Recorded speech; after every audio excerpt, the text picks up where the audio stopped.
I am not black. I mean, that's what the world calls me, but it's not me.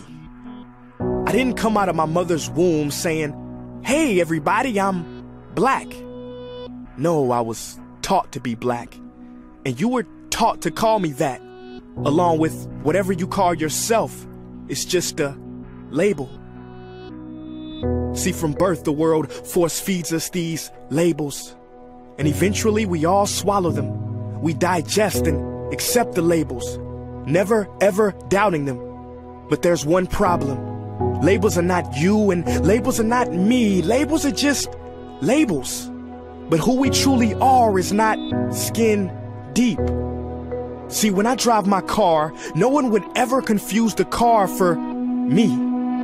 Well, when I drive my body, why do you confuse me for my body?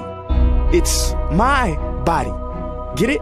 Not me. Let me break it down. See, our bodies are just cars that we operate and drive around. The dealership we call society decided to label mine the black edition, yours the Irish or white edition. And with no money down, 0% APR, and no test drive, we were forced to own these cars for the rest of our lives. Forgive me, but I fail to see the logic or pride in defining myself or judging another by the cars we drive. Because who we truly are is found inside. Listen, I'm not here to tell you how science has concluded that genetically we're all mixed and race in the human species doesn't exist, or how every historian knows that race was invented in the 15th century to divide people from each other and it has worked perfectly. No, I'm not here to lecture. I just want to ask one question. Who would you be if the world never gave you a label? Never gave you a box to check? Would you be white, black, Mexican, Asian, Native American, Middle Eastern, Indian? No, we would be one. We would be together. No longer living in the era of calling human beings black people or white people. These labels that will forever blind us from seeing a person for who they are, but instead seeing them through the judgmental, prejudicial, artificial filters of who we think they are. And when you let an artificial label define yourself, then my friend, you have chosen smallness over greatness and minimized yourself, confined and divided yourself from others. And it is an undeniable fact that where there is division, there will be conflict, and conflict starts wars. Therefore, every war has started over labels. It's always us versus them. So the answer to war, racism, sexism, and every other ism is so simple that every politician has missed it. It's the labels.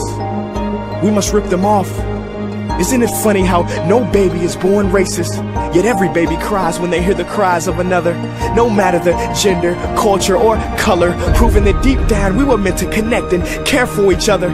That is our mission, and that is not my opinion. That is the truth in a world that has sold us fiction. Please listen, labels only distort our vision, which is why half of those watching this will dismiss it or feel resistance and conflicted. But just remember, so did the caterpillar before it broke through its shell and became the magnificent butterfly.